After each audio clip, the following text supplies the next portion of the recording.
Smart സിറ്റിക്ക് കീഴിലുള്ള തലസ്ഥാനത്തെ റോഡുകളുടെ നവീകരണം മാർച്ച് 31 മുൻപ് പൂർത്തിയാക്കുമെന്ന് മന്ത്രി മുഹമ്മദ് റിയാസ്.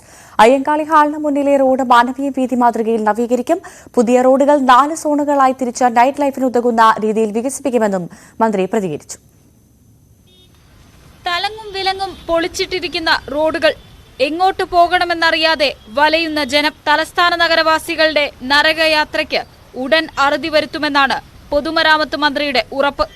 യൂണിവേഴ്സിറ്റി കോളേജ് ഭാഗം 1ഉം 2ഉം സോണായും അയ്യങ്കാളി ഹാളിന്റെ ഭാഗം സോൺ 3, 4 എന്നിവയായും വികസിപ്പിക്കാനാണ് പദ്ധതി. കോബിൾ സ്റ്റോൺ അതിപ്പോ നിങ്ങൾ അവിടെ കണ്ടു, അത് ആന്റി സ്കിഡ് ടൈൽസ് ആളുകൾക്ക് സ്ഥാപിക്കാൻ പറ്റുന്ന നിലയിലാണ്.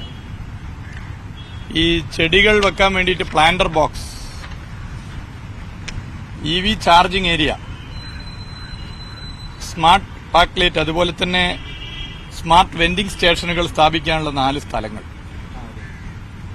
മാനവീയ വീതിയിൽ നിങ്ങൾ കണ്ടിട്ടുണ്ട് പോസ്റ്റ് ടോപ്പ് ലാംപ്സ്, അതുപോലെയുള്ള ലാംപ്സ്. 12 സ്മാർട്ട് റോഡുകളിൽ മാനവീയവും കലാഭവൻ മണി റോഡും നേരത്തെ ഗതാഗത യോഗ്യമാക്കി.